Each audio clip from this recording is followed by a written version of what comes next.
Okay, welcome. Today is June 25. It is day 145 in the Nancy Guthrie case, missing from Tucson, Arizona. My name is Sax Francisco, and I've been trying to get to the bottom of this for quite some time.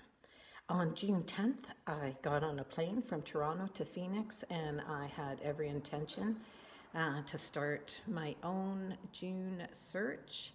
I want to thank everybody that donated to the GoFundMe, and there were a lot of successes on this trip. So I wanted to just start giving you updates on what I experienced there. And I do apologize for not speaking more with you while I was there. But if you have ever been in Phoenix, Arizona, or Tucson in the month of June, the average temperature during the day is 106 degrees to 110 degrees. I'm used to heat, that's for sure. But I'm telling you, it was still an adjustment.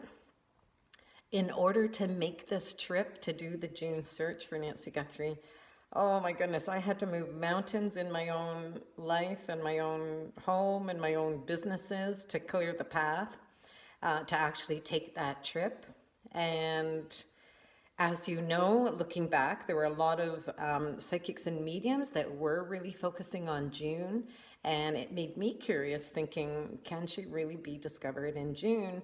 Because when you have that many psychics wanting to get involved and mediums get on planes or start driving distances, you have to wonder what's going on in the spirit world that the spiritualists thought June would be the month. So I took that very seriously. Spirit wanted me down there. So I did make the plans, and I just want to go step by step with what happened in the first few days. I did arrive in Phoenix. I had every intention to take the package I have of many leads and clues to the FBI. I was in Phoenix for that express purpose, but what I found was every time I went to make a move towards that, like I looked at the address, I knew where it was really close to where I was staying.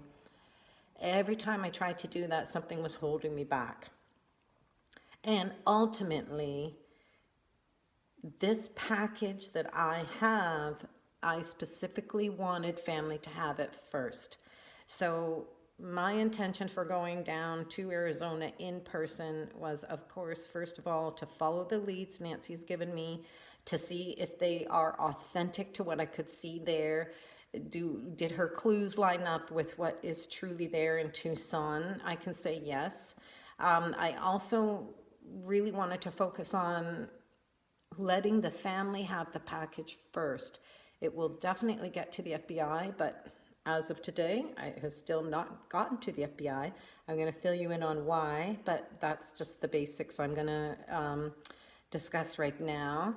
Also, when I got to Phoenix, because it was such a push to get out of the country and get on this trip, and I run businesses up here, okay? So, and I have clients that need me. I run a clinic, and clients need me. So to take this break was huge. And plus, I also have 9 cats because during COVID, I did rescue and ended up with 44 kittens.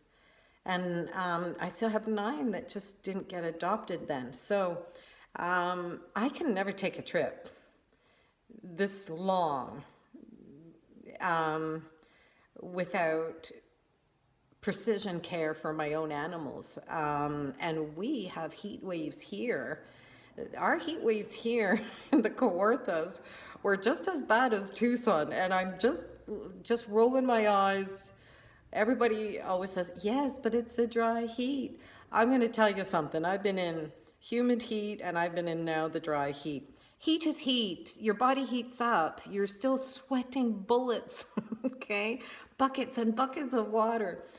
You still need hydration. It was, so never mind those expressions, all you Arizonians. Hot is hot, okay? 110 degrees is 110 degrees. It knocks you over. You cannot, take it lightly. So I honestly, when I got to Phoenix, I was dead to the world. I did have a helper that was supposed to be helping me, and disappeared the moment I bought my ticket for Phoenix. I'm worried about trauma response for this woman. She's from there. I know she was worried about heat and her own body, and I respect all reasons that this woman might have just ghosted and disappeared and canceled and never spoken. I hope she's fine. I hope this trauma of even thinking of helping me did not hurt her. But as soon as I arrived in Phoenix, I knew I didn't have a helper. So that was an issue. That was a very serious issue. To have me, a single woman, traipsing around the desert without a helper. No, not to let this person feel bad, but it was an issue for me. Okay, so the first couple of days I was in Phoenix, I needed to readjust my energy because I pulled all-nighters. I pulled 4 all-nighters to get my businesses in order so that I could leave for those 2 weeks. So I was smashed. Okay, so thank God I had a great hotel in Phoenix. It was called Soul, and it was right downtown. And this was a stupendous building. I funded that portion because I realized I may as well get my energy up in a safe spot. I stayed in air conditioning. I worked on the FBI document in that suite. I had a great rental car. I got familiar with where that FBI office was, the whole thing. But I really did just stay in. I worked on the document. I worked on looking at maps, coming up with what my priority locations were for searching. And in that light, it was really successful because there was no way I was going searching on my low energy from 4 all-nighters. Nope. So that was how I spent my first 2 days, regaining my energy. It worked. And then, let's see, by Saturday, let me go through the dates here so I can give you the blow-by-blow. Okay, so I arrived on the 10th.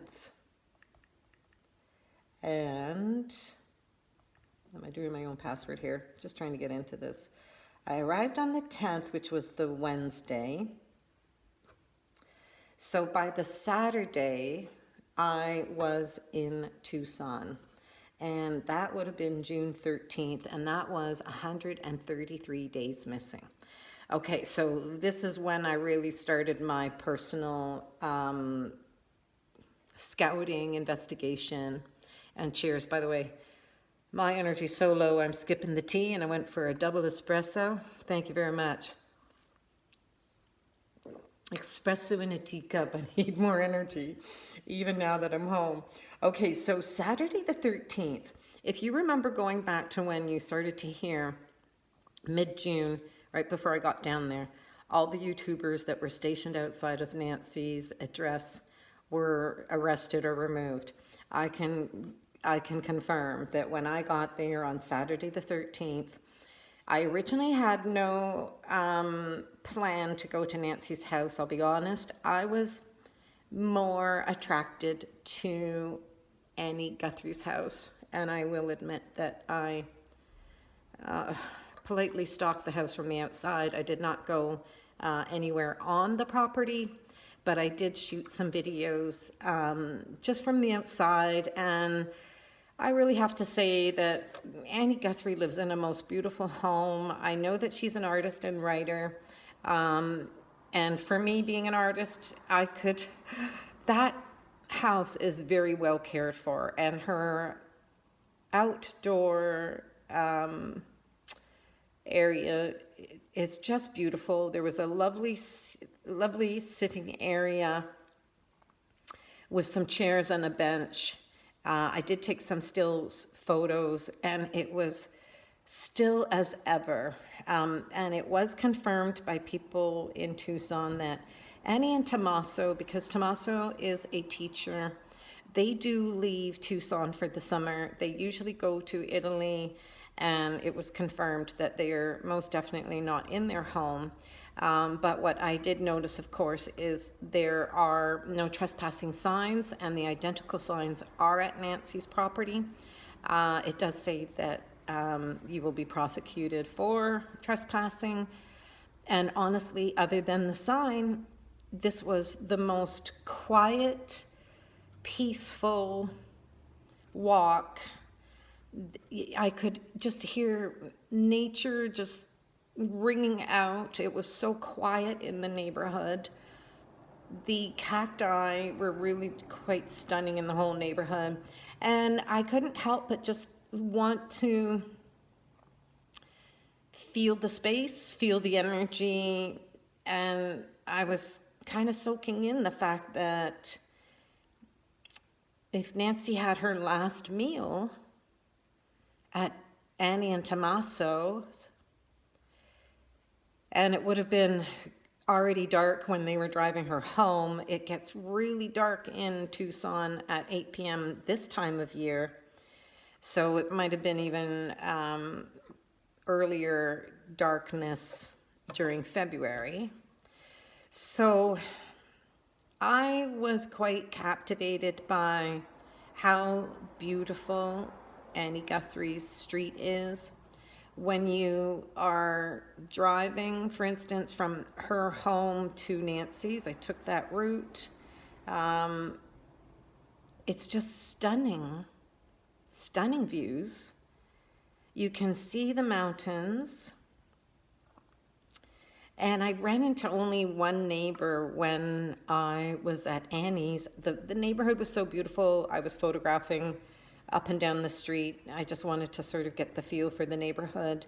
And one of the neighbors, I was photographing the front of their home, and it was a bunch of desert plants, and they were gorgeous. And I had my good camera with me, so I was being rather meticulous with my shot. And a man in a pickup truck stopped beside me and kind of said, "What are you doing?"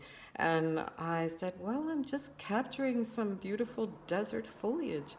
And he just said something a little quirky and then ran off. And he said, "Well, I'm the owner," you know, and then he kind of just said something a little quirky and ran off. He didn't ask me to leave, didn't ask why I was there other than that. And it was so peaceful, I can't tell you. It was just peaceful, and nobody's hanging out outside Annie's house either. So I did shoot video, I did shoot stills,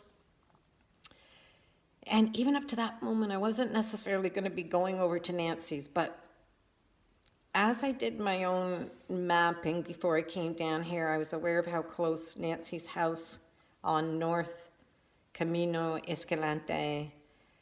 It's very close to where Annie and Tommaso are on West Torero, I believe it is. And what caught my eye is when you do go on those routes between Annie and Nancy's, one of your choice GPS routes would be along East Orange Grove Road. And as you know, if you've been following my videos, my sister and I I definitely feel that that is the route that the getaway car would have also taken. So I sat at Annie's and I thought, oh, do I want to go to Nancy's if I've heard that everybody's been arrested out of there, removed, you know, and it's amazing how many things will be said through media that truly aren't true, right? Until you get down and look for yourself. There were no police on the street in front of Nancy's. I decided, you know, it was middle of the afternoon. I knew I wanted to drive the route. I thought, well, I don't want to be a stalker of her home. And I felt it out in the car, and I just felt it's going to be okay. I didn't feel it was going to be an issue. So contrary to what was put in the media, that there were police and cordoning off the area and ready to arrest anyone going up and all sorts of silly things that were said, no one was there. There are little A signs, like little sandwich board signs that are barely knee-high, there's kind of like two side by side that show the warnings that there's no parking along the road, etc. But even those signs, they are so tucked in They're not even blocking the road. There's no one on the road. For all of the horrible things that the neighbors were reported doing, like putting things on the side of the road. I won't even talk about what they were doing. But if you were following it, you know they were putting debris, distasteful debris on the sides of the roads. The YouTubers and stalkers and gawkers like me would not be able to enjoy the passage through the neighborhood. All of that stuff is gone. There's not even a remnant of anything from the YouTubers, or even remnants of the neighbors not agreeing with visitors, not wanting visitors. There's no signs anywhere. What was sad to me when I did go to Nancy's is, well, I was very pleased that, thank you, Spirit, I got in there safely. No one stopped me. No one took my photo. There were reports later that neighbors have been taking photos of people that are going to the house and everything. I did not experience any such thing. But remember, there's, I still have to remind people that when I did this trip, I prayed with Spirit. I used my ceremonial knowledge to pray, okay, to open doorways, to, number one, make sure I was going to be safe. Number two, to make sure that I could accomplish anything or something. And even before that, asking permission in the ways that have been taught by the Mexica in Mexico, asking permissions in the ways that I know with my Native Canadian ceremonial training with authentic elders here. There are ways to conduct yourself in doorways, accessing spirit world, and I walk with great trepidation and reserve. And I have seen the power, the empowerment on spirit level that can come with that respect and that honoring. And it is just the way I operate. So I want to say thank you to the doorways, because my passage into Nancy's neighborhood every single time I went was peaceful. I was not interrupted. I was not harassed. I was not monitored. My photos were not taken as some sort of record to the police. It was silent and it was beautiful. And if anything, I'm kind of tearing up. If anything, it was a little desperately sad, to be honest.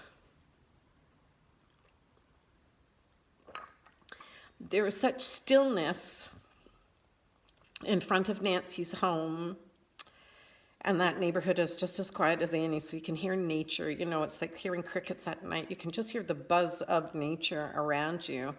And what is really kind of touching about Nancy's house, there's been all sorts of problems with trying to keep the memorial there in the month of June. There has been great vehement coming from some neighbors. It has not been easy. There's a woman named Lauren Serpa, and I follow her on Facebook, and we've been communicating a bit. And she is doing very concise, accurate reporting. I just love the way she puts her words together in her Facebook post, because as other news agencies are reporting horrific things that were happening with the YouTubers, she was correcting people going, nope, and they have the proof. Anyway, so Lauren's been going back and forth through the neighborhood and unfortunately reporting on the fact that a lot of neighbors have just wanted to desecrate, honestly, some, not all, desecrate the memorial. So in June, officially, before I arrived on the 10th, the memorial had already been moved, okay? So anybody tuning in and wanting to do anything down here with the memorial, it has very well been moved. It is at 206 West Elm Street, and that is the Tucson, I'm really sorry. I'm gonna have to look at my photos here for a second to remind myself which station it is, but it is one of the TV stations that has allowed the permanent memorial to be placed. Okay, so in fact, I do want to share some things with my photos, so I'm going to just go back through here too. I'm recording on a different phone because I wanted to really show you this. Now, just going back to what's going on in front of Nancy's house, because that was my first, I wanted to feel her energy, and I wanted to get a feel for just listening to spirit. I had my plan for the week, but I also wanted to just listen to spirit. So what's really nice about the front of Nancy's house, knowing the circular drive, and as I was walking and I was seeing her front door, I got to tell you, like the property isn't as deep as it looks, even when you see the footage from news cameras and videos that are out there. I felt very close to the front door, first of all. I'm way back. 1 second here. And what I also noticed was, even though the memorial has been moved, there are some yellow ribbons that are still tied on the property. And what's really beautiful about this is there's one yellow ribbon tied to her lamppost. And I'm going to tell you, because I can see angels, there really is one angel that is holding on to that lamppost. Okay, and I saw it more than once because I did go past the property one way, past the property the second way, past the property another way, all on my first visit, and I went back a second time. Every time I look at that lamppost and that yellow ribbon, whoever put that yellow ribbon on the lamppost, I would love to know who that person was, because I distinctly saw an angel that is wrapped within that yellow ribbon, and it is protection for that property.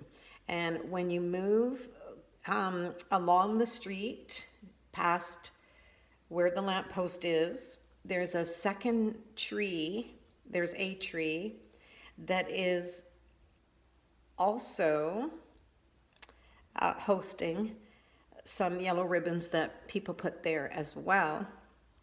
And the beauty of those is I distinctly saw that there is one fairy in that tree. Now, what I have learned about Nancy since I have been there is she actually really did love fairies. She believed in fairies. So I wanted people to know that even though there's that stillness, and it's a little unsettling, honestly, but exquisitely beautiful to see one fairy in the tree, an angel on the lamppost. And the second visit I was there, I actually took photos of the lamppost, of course, because I just wanted photos of that angel. Now, what's interesting, I'm just trying to pull this up for you. What's interesting as well is I feel sad for the property in one way, though, because what's already happened is there are a couple of the cacti that are on Nancy's property, and maybe it's because things aren't being cared for since she's been gone. It seems rather sad because some of the cacti look like they had fallen over and just boom. I don't know if it's from wind or just dryness, but that was a little sad for me to see.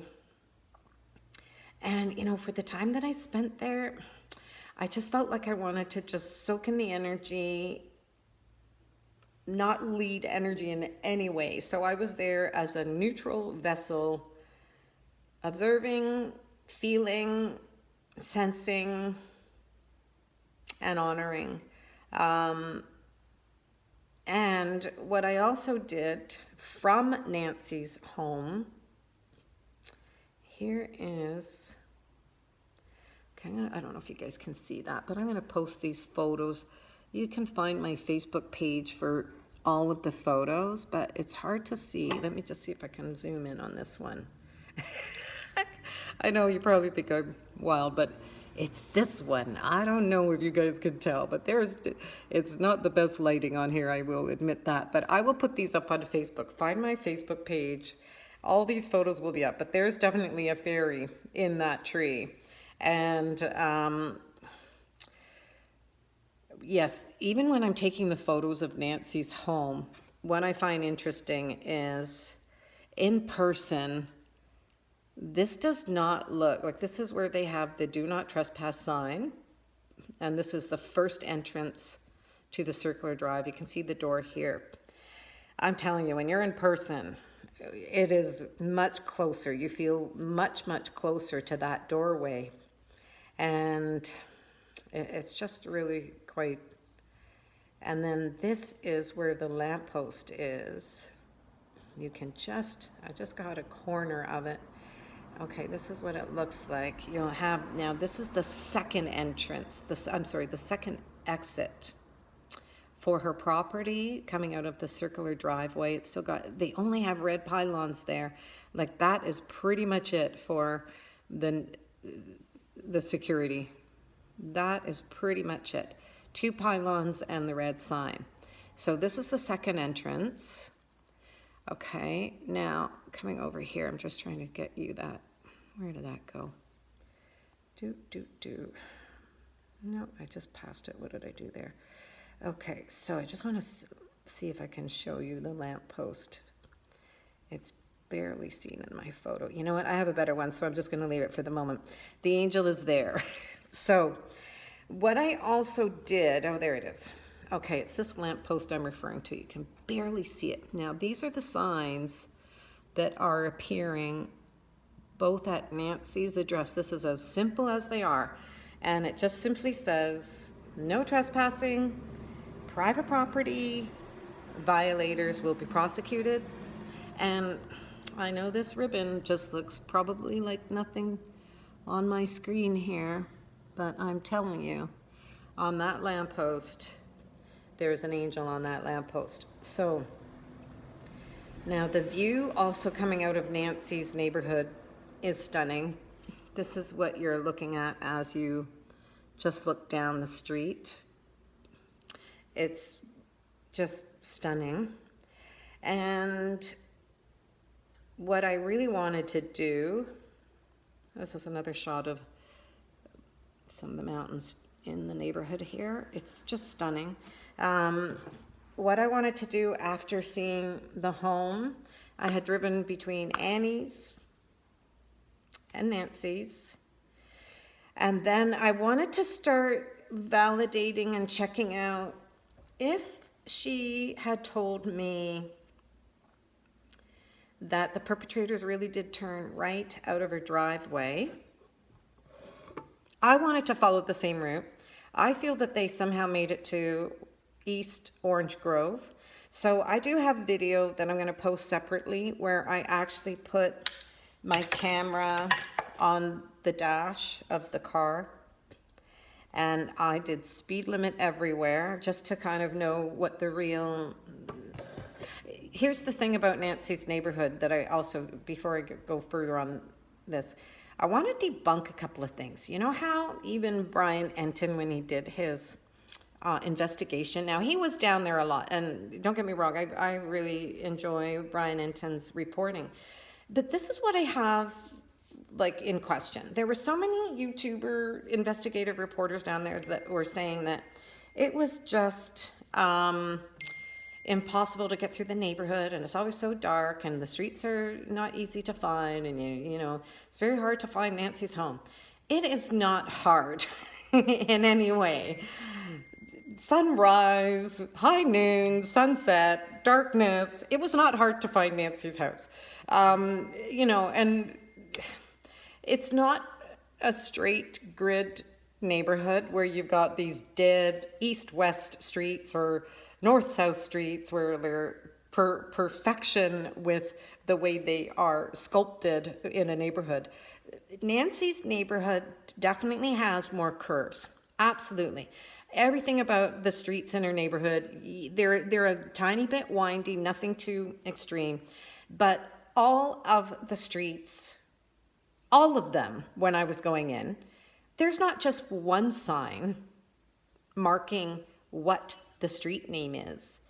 There are actually two signs, okay? So if you're telling me it is hard to get to Nancy's neighborhood, I have to think you're being paid off by someone to just make it sound difficult that nobody will end up there. It was not hard.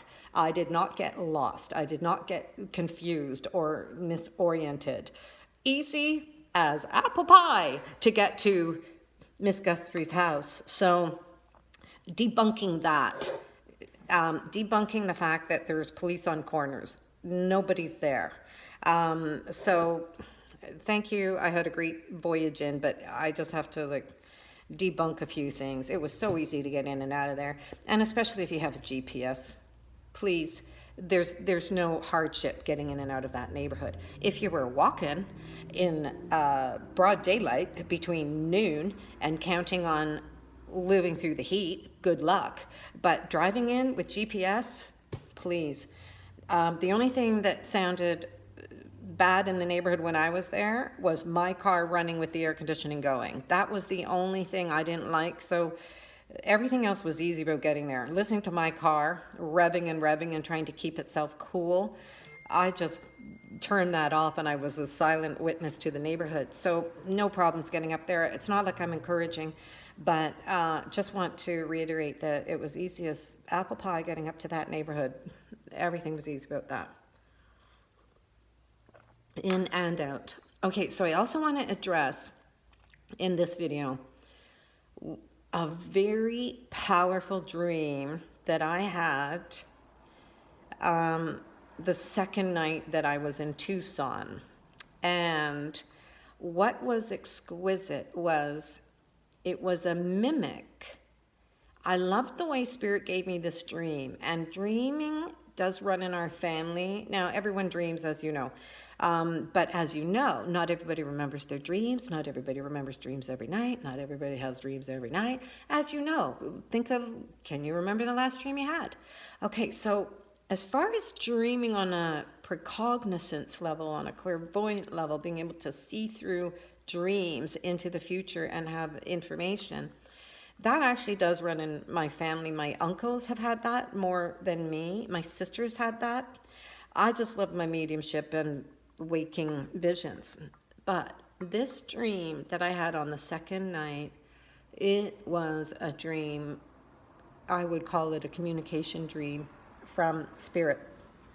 And what was incredible was it was mimicking what I did exactly in Nancy's neighborhood that day. I was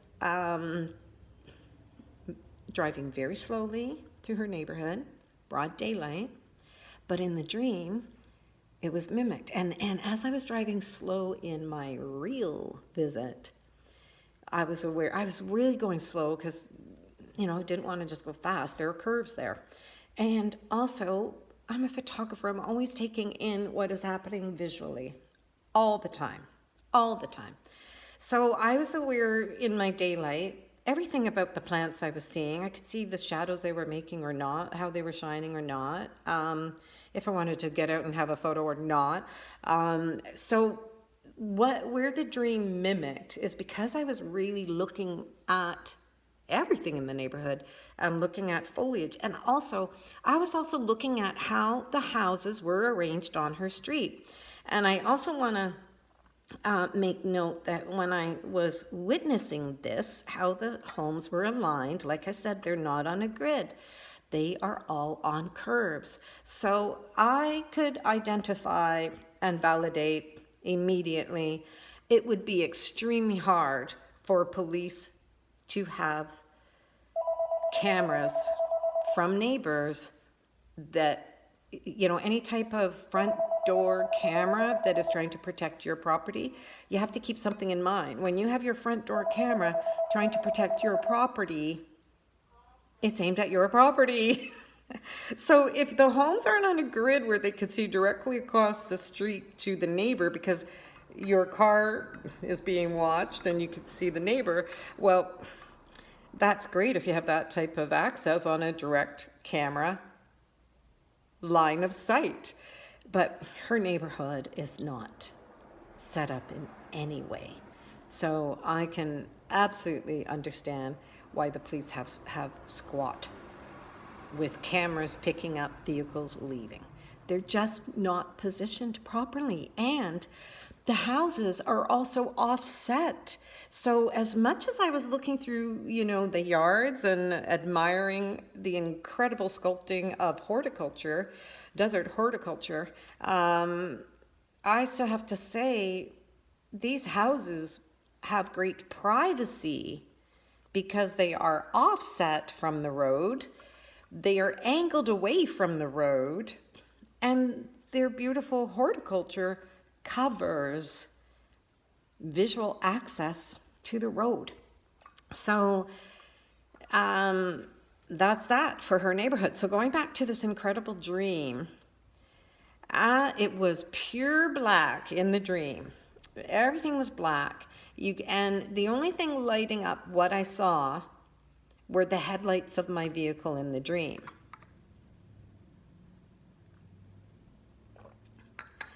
And everything in the dream was appearing on my right as I was looking at things. And it was quite incredible because it felt like I was looking through almost like umbrellas. Like the bats, they weren't flying, okay?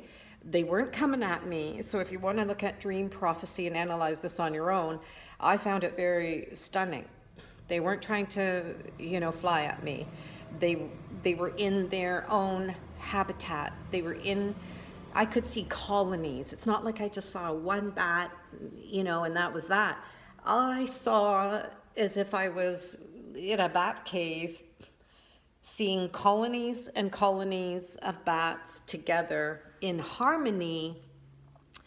Some like just sitting with their kind of wings. It was very interesting, as if they were like sitting on the ground, and their wings came out so big and full like this that it reminded me of the gargoyles I have seen in Paris at Notre Dame. If you've looked at how gargoyles will sit in statues, right? They kind of perch and their feet are together and their wings are out. I saw that in the dream for the bats that I saw, as if they were just on guard, as if they were just stationary, seeing everything.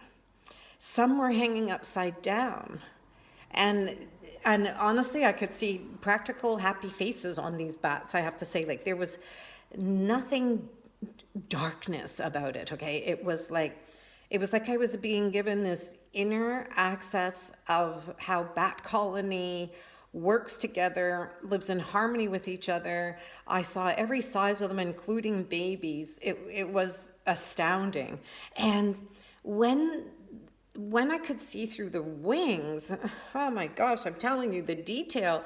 Like, I could see where their wings were showing. Anytime their wings were showing, it was like I could see all the veins, as you see in even bird wings, the veins holding the wings together.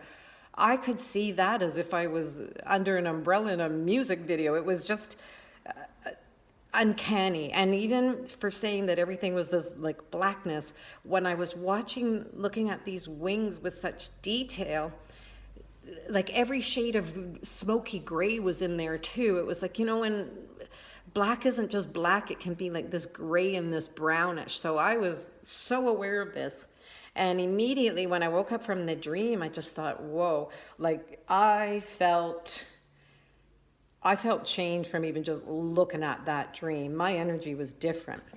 Now, what is awesome about that dream, I did look up meaning of bat, and meaning of bat is pretty interesting, but what popped out specifically when I did the little Google search immediately, significance of bats in dreams, remember they weren't flying or coming at me or anything. What's interesting is one of the acknowledgements with bat is that there is a protection that can come from bats, and especially with family, especially with things on even neighborhood level. It's almost like that can protect the essence of family, the security of a neighborhood, for instance, the colony itself. It also deals with major transformation, incredible intuition, and following your own senses. So if that was my first dream, literally the night after I visited Nancy's for the first time, number one, I wondered, okay, is it a communication of a location she's trying to give us? And in fairness, considering that I did not know this about Tucson, but they may as well have mascot of bat. Oh, my lighting is changing here. Sorry about that. I'm moving around. Lighting is changing. Okay, what's interesting is I had not known it about Tucson, but they really do have respect for bats, and there is a bat bridge. So we ended up going to it, just adjusting my lighting again.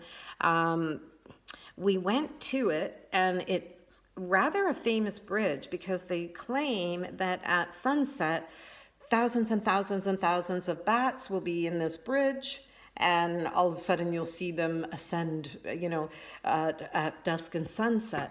Now, we actually, coincidentally, we were there at exactly that time, but I didn't, maybe we saw 2 bats, maybe we saw 2.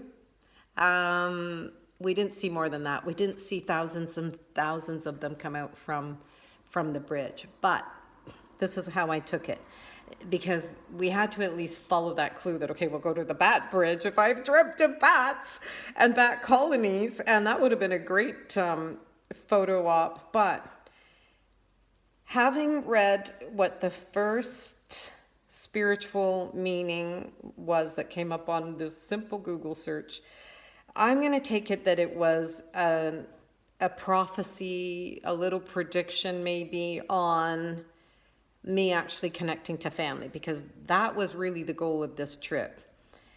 How do I even get this package to the family? I was able to walk right in front of both of these houses. Would it be easy enough to just throw the package on the doorway? Or of course, just have it delivered right to their doorways. It's an easy concept. But as I read into the dream and kind of felt after visiting the Bat Bridge, I want to say that I'm going to honor the fact that I believe that dream, because the bats appeared in the dream in Nancy's neighborhood. I want to say that, considering the trauma and drama that had been happening with the neighbors and the YouTubers in Nancy's neighborhood just prior to my arrival, I believe that dream about the bat was a simple communication from spirit to let me know, number one, you are protected. Number two, your senses need to be continued with following. Okay, I'm following my own senses. I don't want to be off track, and I don't want to be led away with silliness from other mediums, quite frankly. And that's what started to happen. Well, I didn't let myself get led away, but the distractions were there. So I took that also because of the dramas in the neighborhood. I was taking this as a message from Bat that I was safe in that neighborhood, because how did I get through there without my photo being taken, without being stopped, without my license plate being written down? I got in and out of there clean. So I believe that Bat dream was just spirit saying to me, you will make the connection to family. The neighbor, the colony, the neighborhood is a protection. It's not a threat. And I'm just going to trust that the connection to the family is going to happen. And what was incredible, and this is the last thing I'm going to talk about in this video, because it's sort of like the first 2 days I was there. What ended up happening the day after my bat dream, I was magically put in front of Nancy Guthrie's hairdresser. Now, when I thought of all the people in Nancy's circle that I could potentially meet, isn't it incredible to think you could meet somebody's personal hairdresser of years? I know how much information I share with my hairdresser. And there's something cleansing about speaking your life's worries to your hairdresser. And I know so many hairdressers. I just thought, isn't this the most incredible avenue to actually meet her circle? So I will say thank you very much to Mandy, the medium, who did meet. I'm not even mentioning the hairdresser's name because there was some calamity with how Mandy, the medium, blatantly disrespected wishes that the hairdresser wanted to remain anonymous and private. And for the grisly crime that has occurred with Nancy Guthrie, safety is imperative. We are in cartel country in Arizona. And I know that Nancy Guthrie's crime was not a specific cartel hit, but if you've been following me, I do know that one person is part of that syndicate one way or another and took a side job. And if you're going to tell me that cartel doesn't have their eyes on this, I think you were very naive one way or another. So we were trying to be very cautious. It was alarming how Mandy was using TikTok lives for money. And I'll talk about that later, the truth of what she was doing and the lies, the blatant lies and the blatant twisting of stories Mandy was doing through her TikTok followers and her lives that were creating alarm and that was false. And she was doing it on purpose to egg people into throwing her money as a way to con money out of her followers for her trip. Okay, so I'm still going to honor Mandy for getting me in front of the hairdresser, but I was witness to how Mandy disrespectfully fouled that up to a point that I was being mediator between texting back and forth and phone calls between them. It was a simple request.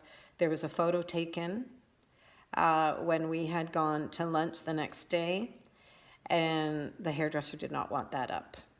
I respected that, Mandy did not, and it was the most immature exchange from Mandy I have ever witnessed, and the hairdresser should not have gone through that. She risked her safety, being from Tucson, to even talk with us, and I met her the very next day right after the dream. So I believe this was a premonition to knowing that I was somehow coming into an inner access of friendship through this hairdresser. She was able to confirm quite a few things with me after she ditched Mandy, that's the God's honest truth, and blocked her on all social media platforms. And then this hairdresser is astounding. I'm not releasing where she lives or anything, but it was uncanny for the hotel that I chose long before Mandy interjected on the trip and invited herself and crashed my gigs of trying to just find Nancy. It was still an incredible journey nonetheless, and I know how to get away from distractions. So I still have to say,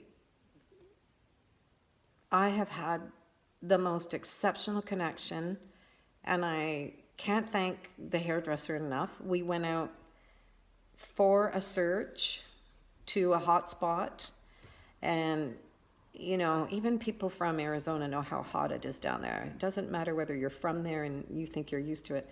Hot is hot, and it is dangerous. So I am eternally grateful that this beautiful hairdresser of great spirit guided me and was able to share very important information, and she is helping me get my documents to family if my first if my first way of getting documents fails, my documents are not going to the FBI until they are in the hands of family, and I know it for a fact.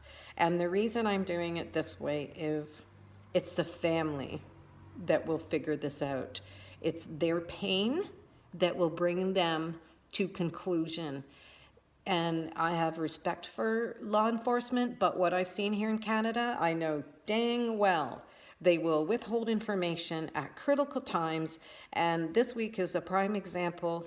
The kidnapping note, we knew about it from the beginning. Excerpts from that note were out months ago. Why is it being treated like it's a brand new piece of information? Now, if this is the way media wishes to keep Nancy's case alive, I applaud it. Do it again. We've already seen it. Do it again if you want to keep it alive. And that's an excellent reason, I will admit and applaud. But we knew she was deceased. And the only thing that I note for this to come out again this week is if you look at the way that that note is phrased and that she is with nature, you know, I still think this is a Mexican with a little bit of English as a second language. I have been around enough Mexicans. I married a Mexican. I danced with the Mexica of Mexico, for heaven's sake, okay? Mexico is in me. And I have seen enough how true Mexicans, English second language, they have beautiful, cute ways of saying phrases that we would not say as English people, okay?